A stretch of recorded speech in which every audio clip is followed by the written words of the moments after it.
Assalamualaikum warahmatullahi wabarakatuh. Perkenalkan, nama saya Auditra, NIM C2418099 akan menjelaskan mengenai cara membuat peta konservasi dengan menggunakan aplikasi QGIS 3.10 dan juga QGIS 1.8. Langsung saja untuk bagian pertama, yaitu pembuatan fitur konservasi dan fitur cost pada QGIS 1.8. Nah, pada step awal, yaitu pertama setelah membuka QGIS 1.8, kita akan klik ke vektor layer, lalu masukkan data aoi.sap yang ada di bahan praktikum yang telah diberikan. Lalu akan muncul seperti ini jika sudah di-input. Kemudian klik plugins, pilih Kimaksan, dan juga pilih data yang ada. Dan setelah itu kita klik output shapefile-nya, lalu tulis pu_layer_tidung. Kemudian setelah itu kita klik OK dan tunggu sesaat. Lalu jika sudah keluar seperti ini, klik Yes. Dan akan terlihat seperti ini jika sudah dilakukan. Kemudian kita klik lagi, tambah layer vektornya, klik browse, dan masukkan data-data yang ada di bahan praktikum seperti budidaya laut, daratan, dan juga lain-lain. Kemudian akan terlihat seperti ini. Lalu kita pilih beberapa seperti lamun, karang, mangrove, dan juga PU layer tidungnya. Lalu di plugins, Kimaksan, dan juga kita calculate. Nah, akan terlihat seperti ini dari setiap datanya. Lalu klik OK. Dan jika sudah diklik OK, akan muncul seperti ini. Lalu kemudian pada PU layer tidung, diklik kanan, lalu klik Properties. Dan terlihat data-data seperti ini. Nah, setelah itu kita pilih 3 data terakhir, yaitu lamun, karang, dan juga mangrove. Kemudian kita klik OK. Setelah diklik OK, akan terlihat seperti ini. Lalu kemudian adalah pada vektor, kita pilih di selection panelnya. Lalu akan muncul special query-nya. Kemudian masukkan data-datanya seperti di sini, contohnya budidaya laut. Kemudian masukkan angka-angka yang dibutuhkan. Dan untuk yang lainnya juga dimasukkan. Akan terlihat seperti ini apabila sudah dimasukkan semua. Lalu dicek kembali apakah angkanya sudah sesuai. Apabila sudah sesuai, di screenshot lalu bisa dikumpulkan. Kemudian untuk save pengerjaan, bisa di-save dengan mengklik tombol yang ada di atas. Kemudian di-save dengan rename tidung. Lalu klik save. Untuk bagian 2, yaitu membahas mengenai kawasan konservasi 50% dengan menggunakan zona kognito.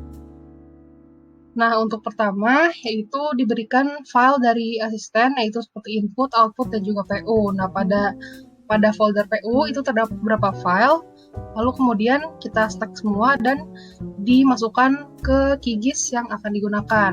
Lalu kemudian bisa dilihat bagaimana tata caranya. Yang pertama, setelah muncul bagaimana layer-layer tidung yang juga tadi sudah dipilih, lalu data-data sudah ada, lalu kita pilih data 3 terakhir yang tadi lamun, karang, dan juga mangrove, lalu kemudian diklik OK. Setelah itu dilakukan yaitu pada setiap data, seperti contohnya ada foto kedua itu pada input, lalu kemudian dilakukan masing-masing seperti outputnya juga. Nah, setelah itu untuk persiapan ke zona cogito. Setelah itu telah dilakukan semua caranya, kita buka zona cogitonya, lalu diklik file dan juga dibuat menjadi new untuk membuat suatu karya yang baru. Kemudian setelah terbuka, bisa dimasukkan tadi bahan yang sudah kita save. Setelah itu terlihat seperti ini, dan tadi ada 3 data yang sudah kita pilih, yaitu lamun, mangrove, dan juga terumbu karang, serta nilai-nilainya itu sudah ada. Kemudian jika muncul seperti ini, dapat dilihat kembali apakah sudah sesuai dengan ketentuannya. Apabila urutannya belum sesuai, itu bisa dibetulkan dulu melewati yang ada di kanan itu. Diganti angkanya atau diurutkan dari lamun, baik mangrove ataupun karangnya. Kemudian kalau sudah sesuai dan angkanya juga sudah benar, bisa di-run. Nah, proses run ini agak lama, jadi membutuhkan waktu untuk menunggu. Nah, kalau misalnya sudah jadi, maka akan terlihat seperti gambar 2 yang ada di bawah itu. Kemudian untuk bagian 3, yaitu output simulasi zona inti 50%. Nah, setelah melakukan bagian 2 tadi, kita kembali lagi ke QGIS 1.8, yaitu pertama adalah dengan add vector layer, lalu memasukkan data PU yang ada di simulasi 50%. Nah, setelah itu akan terlihat seperti layar kotak-kotak ini kosong tanpa ada daratan, baik daratan maupun petanya itu. Nah, kemudian kita klik lagi dan juga diklik OK untuk membuat karya selanjutnya. Kemudian kita pilih data yang sebelumnya ada, setelah itu kita beri nama dan juga diklik OK.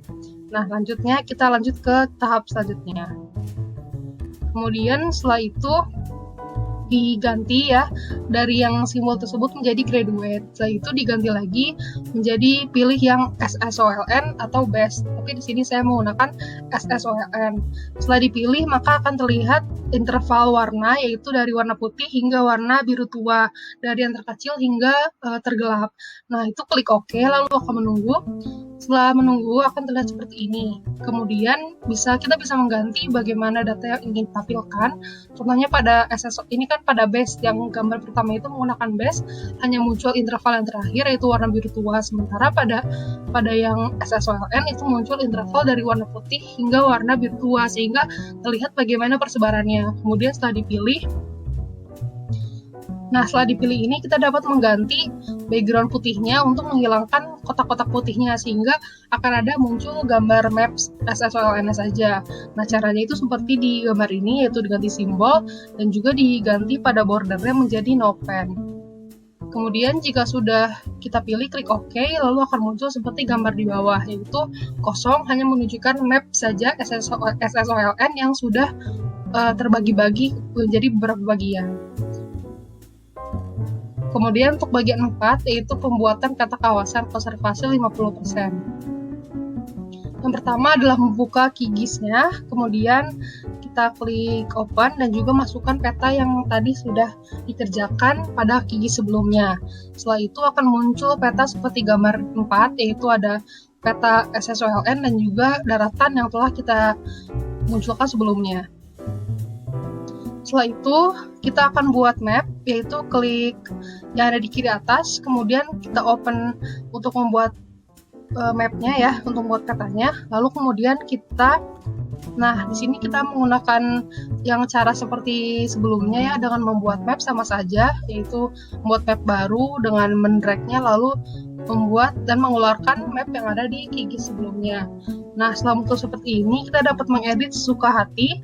Seperti contohnya dapat di scroll ke bawah, lalu menggunakan bagaimana untuk mengatur ketepatan dan juga sesuaian peta agar lebih enak dilihat, yaitu seperti di zoom atau diatur-atur kanan kiri atas bawahnya. Kemudian kita bisa mengatur gridnya. Di sini saya pakai gridnya itu 3.500 dan juga 2.000. Lalu kemudian untuk tulisan-tulisan yang di samping kanan kiri atas bawahnya itu bisa diganti menjadi vertical ascending, maka akan terlihat tidak melebihi kertas dan juga akan lebih enak dilihat. Nah, setelah diganti, kita dapat menambahkan beberapa hal, seperti yang pertama font yang digunakan itu bisa diganti-ganti. Di sini saya pakai Times New Roman dan juga warnanya saya ganti hitam biar lebih jelas terlihat. Kemudian setelah itu dapat ditambahkan arah panah, yaitu dengan mengklik salah satu ikon yang ada. Kemudian dapat juga mengganti bagaimana arah panah sesuka kita. Di sini saya pakai yang ada bulatannya. Kemudian menambah juga scale bar, dan saya di sini mengganti scale bar dengan yang jenis line tick up, yaitu agar tidak terlalu monoton ya. Jadi biar lebih enak dilihat saja. Kemudian di sini saya tambahkan juga label untuk menambahkan deskripsi atau judul peta, seperti peta konservasi 50% itu membuat dengan menggunakan label. Kemudian ada juga bisa memunculkan legenda. Legenda yang dimunculkan itu dari data sebelumnya dari QGIS-nya. Kemudian di sini juga saya menambahkan mengenai data menggunakan label, yaitu kartografer, dan saya tulis nama saya sendiri. Kemudian kita kembali lagi ke QGIS untuk membuat insert peta. Yaitu dengan pertama, setelah QGIS terbuka, kita klik 2 kali OpenStreetMap untuk membuat insert. Jangan lupa pada saat pembuatan insert ini, peta utama, yaitu peta yang ada di atas itu, yang sudah ada daratan dan juga SSOLN-nya di-lock dulu sehingga tidak akan terjadi perubahan pada peta utama. Nah, setelah sudah terkeluarkan OpenStreetMap-nya, kita bisa buat inset, kemudian bisa kita edit-edit dan bagaimana desainnya agar cocok untuk dilihat oleh mata. Di sini saya tambahkan logo IPB dan juga deskripsi mengenai jurusan dan lain-lain. Lalu kemudian saya edit-edit. Nah, setelah dirasa mungkin sudah cukup bagus dan juga sudah cukup informasi untuk disajikan sebagai peta, maka dapat di-save lalu ditulis dengan nama Pulau Tidung. Terima kasih atas